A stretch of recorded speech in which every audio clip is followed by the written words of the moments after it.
Welcome to Rise, Hope and Healing After Sexual Betrayal. Healing from sexual betrayal is not something you are meant to do alone. I am your hostess, MaryAnn Michaelis, and each week we feature conversations with experts in betrayal trauma recovery. If this podcast is helpful to you, we ask that you please share it so that someone else may not feel so alone. You can also find our companion course at humanintimacy.com. We're so glad that you're with us. Welcome back to Rise. We're so glad to have you joining us again. And today we're joined again by Kris Christiano, who's in Denver, Colorado. And we're at this time of year where the holidays are over, spring's not quite here. And so, Kris, I'm wondering, how are you keeping busy? Where are you focusing right now? I'm a little bit all over the place. One of my friends texted me yesterday, asked me if I want to do a high rock competition, if anybody knows what those are. I don't know what that is. You better tell us. I think it's a 1 kilometer run, and then you do a sled push, and then a 1 kilometer run, and a sled pull, and then there's some wall balls, and you do that repetitive for 8 times. So it's just different functional fitness exercises. So it'll be fun, or I'll die, or both. We'll find out. All right. And is this indoors or outdoors?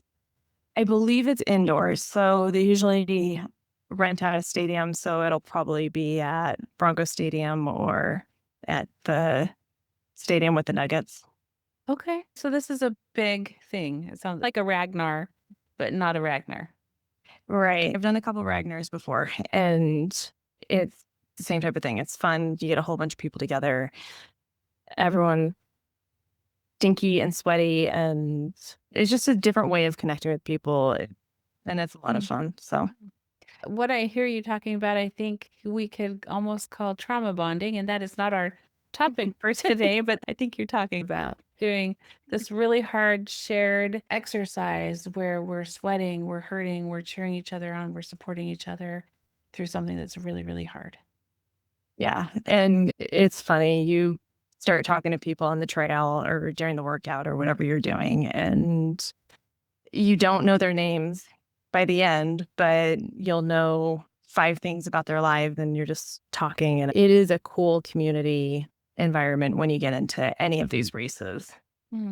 There's research that talks about when you're standing looking at a mountain saying, how hard is this? What's the difficulty of this? If you're going by yourself, on a scale of 1 to 10, it might feel like a 9 or maybe a 10. But if you have somebody who's going to be doing it with you, carrying part of that load, that goes down significantly. It might be like a 4 or a 5. And even as you're doing it, just chatting with this person, learning about their life, and it takes your mind off of the fatigue or the pain as well. Or you're just trauma bonding and it's still a 10, but at least you can make jokes about it being a 10. And somebody else is there doing the 10 with you. And you have shared language and shared meaning and shared understanding of what that 10 feels like together that you don't have to even describe. Yeah, it's a fun community experience. And one time I did Ragnar, it was all moms. And between 11 of us, there was 50 kids. And so we rode on the back of our vans, running away from our 50 kids. And it got people looking at us going, wait, are you guys serious? It's amazing because we're talking about doing really hard things. Our topic today is grief.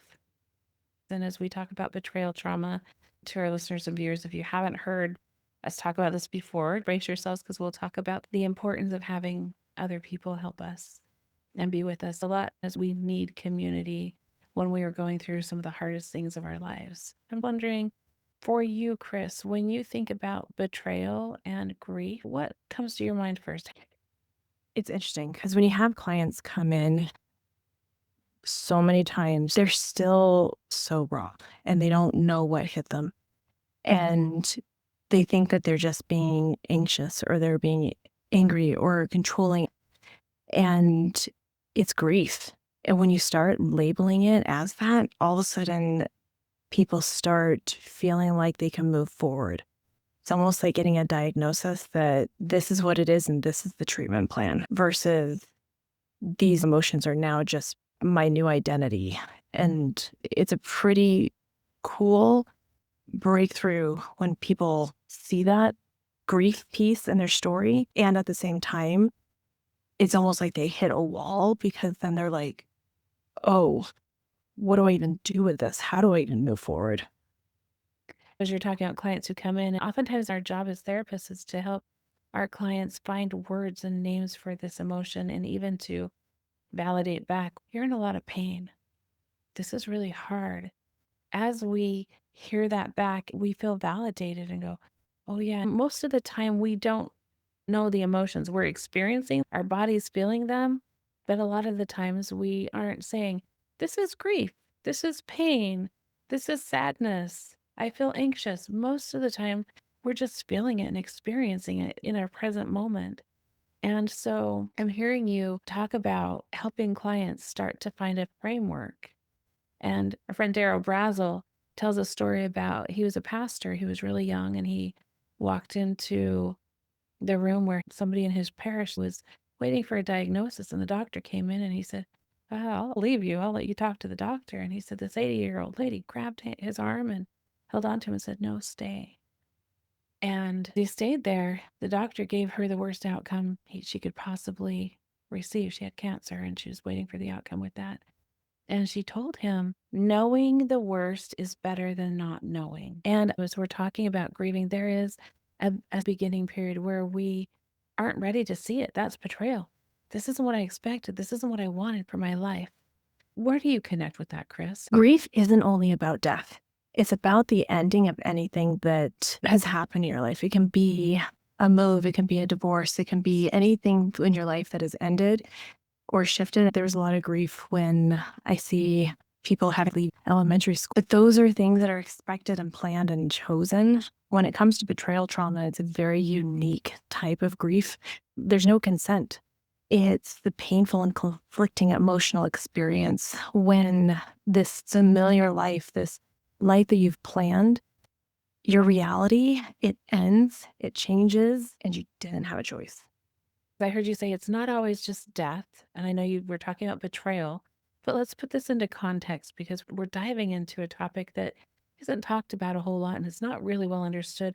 And we're trying to put some edges on it to make it a label to fit into the box, maybe what it is, what it isn't. There's different categories of grief, and there's disenfranchised grief or grief that society doesn't normally recognize. And then there's grief of things that have rituals around them. So when someone passes, people are showing up with meals, they're writing cards, sending flowers. I mean, there's rituals around that where it's recognized, it's witnessed, and it's validated. When someone is struggling with infertility, there's no party, there's no recognition, there's no ritual. And yet that's a huge loss and a change from the way people thought their life was going to be.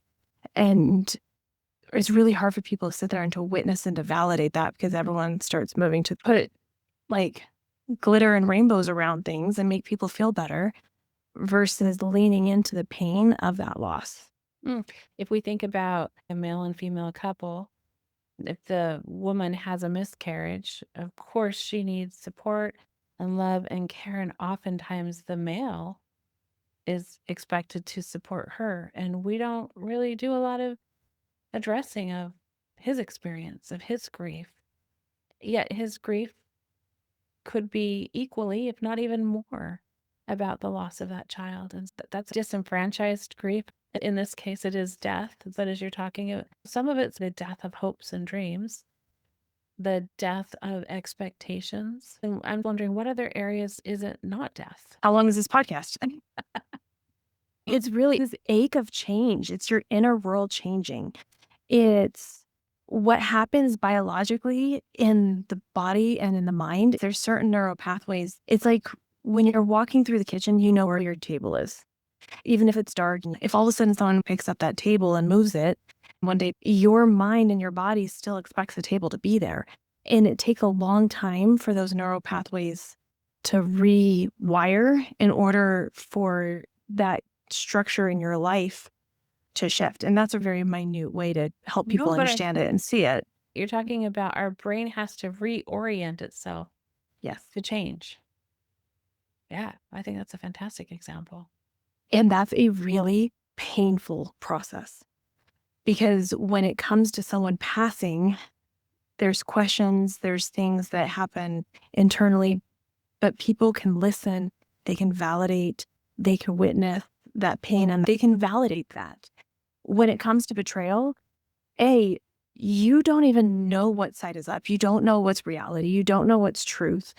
Everything in the past has completely been changed and altered and tainted. Everything in your future is unsure. And so it's not just the table being moved. It's like the pieces are strewn everywhere. And every single time you wake up, you never know where anything's going to be. And so you end up not being able to trust yourself. You're not trusting your environment. You don't even know who's moving the table. You don't know how it's moving. It's just so disorienting. And then trying to get that validated and trying to get that witnessed, it's so hard. So people then end up shutting down. They end up not reaching out and getting the connection and the groups and the support that they desperately need in order to heal, because we start learning, oh, I've got to do this by myself. I got to do this on my own. And we all know how well that works. Spoiler, it doesn't. And so this grief process, when it comes to betrayal, it gets more complicated than traditional ways that people think about grief. There's a lot in there that I want to comment on and expand a little bit. I remember reading a book by Dr. Edith Eger, and she was a Holocaust survivor, and she says that we grieve for what was, we grieve for the things that happened, and we also grieve for the things that didn't happen, for what was and what wasn't.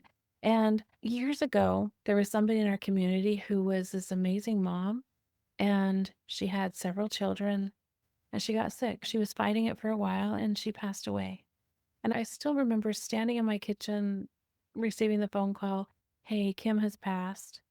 And I broke into tears, and I wasn't super close with her, but I found that my tears were actually about her children. It was about this little 8-year-old girl is not going to have her mommy to help her braid her hair or to help her pick out a prom dress or whatever it was. And I noticed I found a lot of pain recognizing the loss of what wouldn't happen. And when we're talking about betrayal, I think that's such an important part to realize. As you were saying, there is a death. There is a death of our hopes and dreams. There is a death of, here is what I thought and I expected. In the US, we're brought up in this culture of Disney, and all the books end, all the fairy tales end, and they lived happily ever after. They rode off into the sunset. And with betrayal so many times, this is where our happily ever after screeches to a grinding halt. And everything that I thought that I would experience in the future is uncertain. And that is so destabilizing. And as you said before, our brain has no map. It has no idea how to reorient itself to that. And so even being able to say, I'm experiencing grief and loss right now.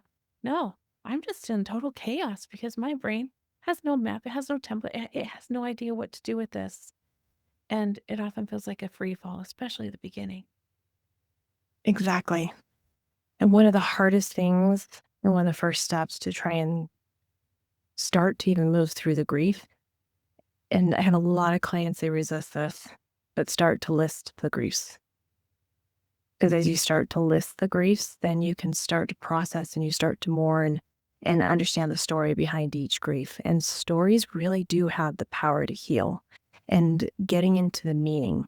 And so if any clients are listening today and they're struggling and they're wanting to know even where to start when it comes to grief, start with just writing down a list of 10 griefs, things that were lost with the betrayal, and have this just as an ongoing list. And so when you go back and you start looking at these losses, I'll even have clients right next to it on a 0 to 10 yuck scale. 0 is the worst, or no yuck, 10 is the worst yuck, starting to write down where you're at with each grief and processing and journaling and going, what was the story behind this? What was the meaning behind this? What did I lose? What did it look like in the past? What did it look like in the future? Who could witness this with me? Can I take this to group? Can I take this to a friend? Because that whole process of identifying, sharing, having it witnessed and having it validated are two ways that grief heals. It has to be witnessed. It has to be validated.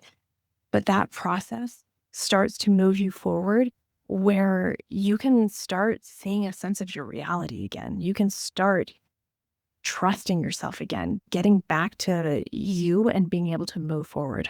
Mm. I love that. And what you're talking about is a very cognitive process. Like me writing down, here's my grief. I have to get even to that space where I can even find those words.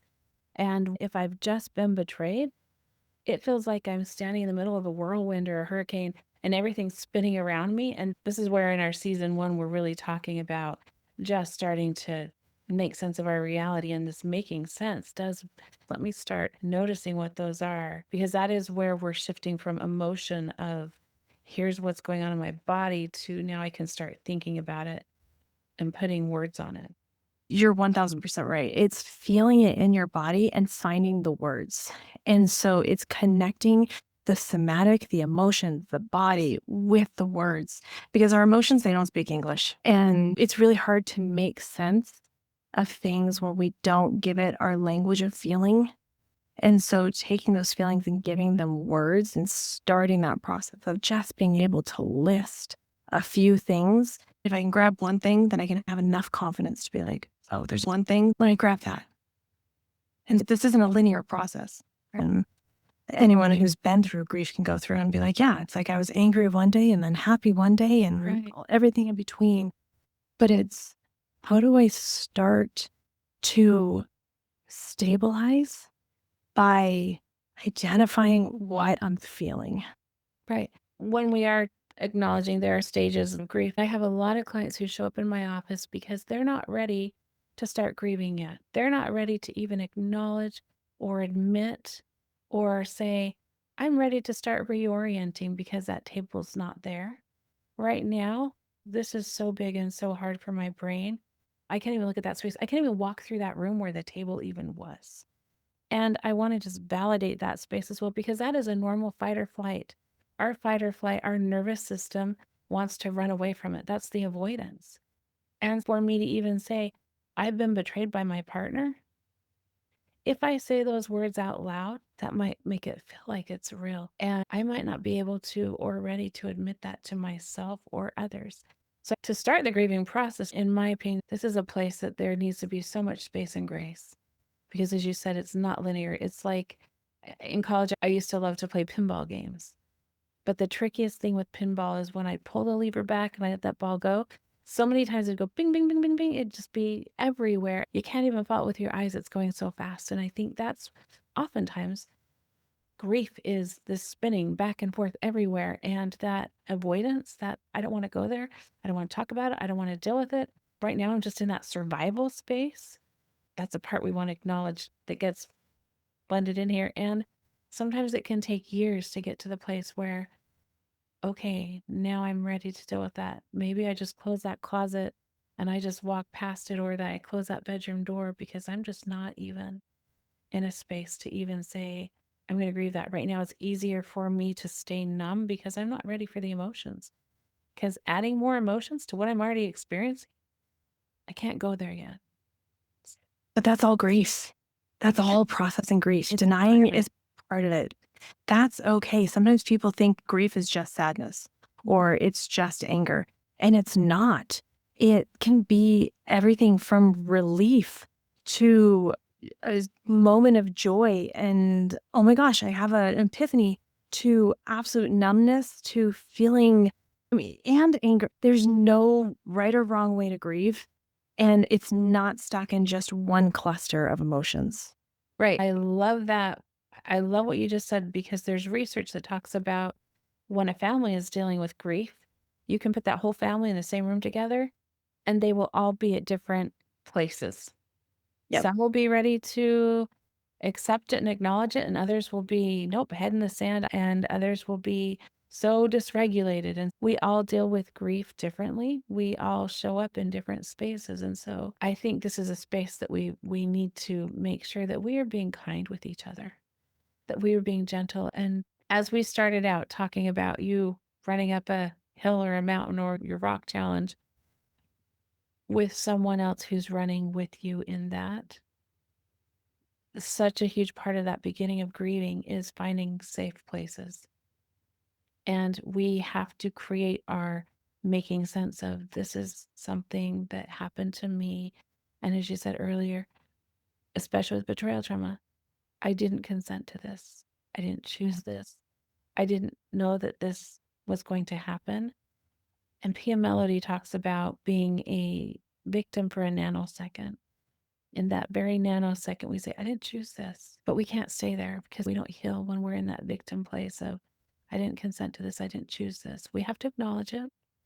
And then we start saying, okay, now what can I do? And so everybody does this on a different timeline, different process based on their experiences in life. Part of healing from betrayal trauma is learning how to stabilize. And stabilizing is learning how to emotionally regulate.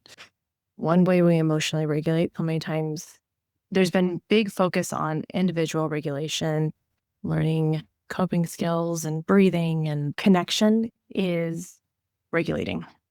And so when I'm running these stupid races, talking to people, and instead of sitting there and dealing with and feeling just the pain in my calves and everything, whatever else is going on, when you're connecting with somebody, that regulates your nervous system in a way that you really can't do that on your own. We're designed to connect. We're neurologically and biologically designed to connect. We have mirroring neurons in our frontal cortex. And so when we're trying to process the grief on our own, it's like trying to witness our own grief and validate our own grief. I mean, that it's only going to go so far until you actually are telling your story to somebody else. It also helps you to see your reality clearer when you're seeing that mirroring from somebody else and how it's landing with them. Mm. I love that because one of the things I know about running, especially with other people, is your paces start to match. And even Yeah. walking. You go out for a walk with your friend or somebody else, and your paces start to match. If they're going faster, you might find yourself walking a little faster. And this is something we do subconsciously. Sometimes it's a little bit conscious, like, oh, I got to take longer steps because I got to keep up. But you begin to regulate pace wise. And as you do that, your breathing starts to regulate as well. I had a friend, she could run 6, 7 minute miles, no problem. And when we would do this functional fitness class, we would run a mile beforehand, and I knew she was slowing down for me. And it pushed me out of my comfort zone. And so I had to get stronger. And I think that can apply emotionally as well. If I'm spinning out, I can run and then I've emptied my tank. And if I'm running with somebody else who's a little bit more stable or stabilized at that moment, if I can regulate with them, that's going to help me be able to make it versus burnout. In a group recovery place, it's being able to lean on somebody and finding that safety. It's somebody that is willing to not turn me away and that's willing to sit with me in the mess and in the processing and being able to witness my mess without looking at me like I am a mess. Mm, yeah. Talking about somebody else witnessing, I want to share something I learned from Dr. Patrick Carnes in one of my trainings several years ago. He talked about going through something incredibly difficult. And he talked about, as a therapist, your therapist friends come up to you and say, how are you doing? Looking in the eyes, how are you really doing? He talked about somebody coming and saying, I don't have the words. I don't have any words, but if you'll let me, I would like to just sit with you. And I think that betrayal trauma is disenfranchised grief most of the time because of what we might be believing, the story we might tell ourselves, and because of cultural shame. If I have experienced my partner seeking someone or something else for a sexual experience, I might internalize that there's something wrong with me. And if that's the case, I probably don't tell everybody about it. I probably don't want to broadcast to everybody, hey, I'm not in something wrong with me, so my partner went someplace else. I'm not saying that's the case, but that's often an idea or a belief that we may have or that we may assume. And so if that's the case, that creates a wall or a barrier. It disenfranchises me from being able to feel like I can show up emotionally, even with my closest family, even with my closest friends. I can't tell you how many clients I have who show up and they'll tell me their story. And I have so much compassion and empathy for them. I'll say, who else knows your story? Who else have you told this to? And they'll say, Nobody, you're the very first person. And so this shame or our culture says, I can't even tell people about what I'm experiencing. And we betray ourselves because I can't even show up. I'm putting on an act. I'm pretending. Somebody says, how are you doing? Oh, I'm doing great. I cannot tell you that my whole entire world is collapsing. I can't find the words to even tell you that or even acknowledge that. And so this is where group support can be so helpful.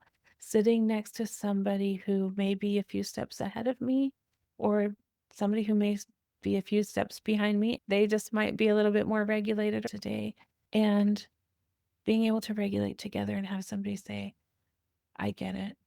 I can sit with you in your pain as you're trying to make sense of this mess. I see a lot of partners dealing with where they don't want to tell people because they don't want to talk about their not enoughness that they're feeling. Right. I also see this huge other element where people are trying to protect their spouse because they're trying, and I don't want people to know, and I don't want other people to judge them because I can see how much they're trying and they're shifting and they're trying to heal and do all of the things. And so those are two sides of the coin that keeps the person that was harmed silent And disconnected.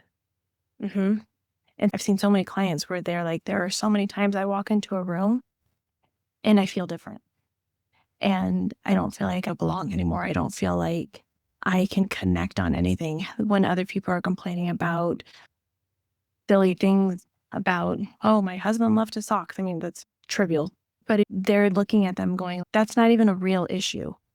And there's a whole paradigm shift that they can't talk about because they're trying so hard either to protect themselves or protect somebody else. Yeah, there's a phrase that comes to my mind, and it's walking wounded. And I think a lot of times with betrayal trauma, we are walking wounded because we don't feel like we have the people around us to regulate with, to sit with us, to even, as you said, I can't tell you what's going on in my life because I need to protect my spouse or myself. I want to be really clear because I know this is real. And if you are experiencing this, or if you have experienced this, we want to put it on the table. We want to talk about it and acknowledge it. And I believe that I have the right to share my story, and my partner has the right to share his story. But his story is not my story. And so if any of our listeners or viewers, if you felt like I can't say anything, I have to keep this hidden, I cannot share, I will encourage you to really think about this and encourage you to find someone to share with, to share your story. And your story can simply be, my spouse has made some decisions that have hurt me deeply, and I need some support. I'm going through something that's so hard, it's turned my whole world upside down, and I need some support. Even if that's all you can share, that is validating what you are experiencing right in this moment and seeking, and that lets you out of this really trapped and stuck space. Is there anything you want to add to that before we wrap up, Kris? I really want to offer hope. A lot of times people are so afraid that they're going to get trapped and they're going to get stuck for forever. I had a client this morning terrified about moving into the anger because she's afraid that she's going to be there forever. And healing is when the grief and the betrayal becomes part of your story, but it doesn't become part of your identity. I see people, they move through it. They really do heal. It really doesn't have to consume your entire world for the rest of your life. It becomes part of who you are and what makes you who you are, and you're able to empathize and connect with people in ways that other people don't. But it's not something that you are going to be living with for the rest of your life in a day in, day out, painful sort of way. That's such a good point. I'm so glad that you shared that, Kris, because it is a process. And every process looks different. And Brene Brown talks about shame. She says, Shame is not a place that you camp. You don't build your little house there, but you put on your waiter boots and you step into it and you step through it. We have to make sense of our stories. We have to make sense of our experiences. If we don't, we cannot move through them. And so, Kris, I really want to thank you for this conversation. I think it's been phenomenal. And I know in the next several weeks, we're going to be diving a little bit deeper, looking at delayed grief, where sometimes it gets stuck. And we're going to be looking at attachment, how that impacts grief, and also how to live and work through grief without losing ourselves. And so that's what we've got coming up in our next episodes. To our listeners and viewers, thank you for being here. There is hope and healing. As you alluded to earlier, Kris, there is so much hope ahead. And we hope that this has been helpful for you. If it has, please share it. Please consider sharing it with somebody that it can also benefit from. As we wrap up, we want to share a reminder that we've got the Human Intimacy Conference that will be March 13th and 14th. It's online, so if you're not able to attend, that's okay. You can access all the recordings and also access the recordings from last year's conference. Kris, what did you talk about last year? I talked to the acting out partners, and I talked about empathy. And this year I'm going to be talking to betrayed partners about hypervigilance and fear and how to move through that, and getting some really good tools on how to even manage that piece that so beautifully and wonderfully takes over all of our lives. Awesome. And I will be talking about grief as well. So we're doing a whole warm up to it beforehand with this topic. To our listeners and viewers, if you have questions that you want to have addressed, please feel free to send us an email at info@humanintimacy.com. We'd love to address your questions and answer them however we can. We hope you'll take advantage of that. You can find the registration at humanintimacy.com. And thanks so much for being here with us.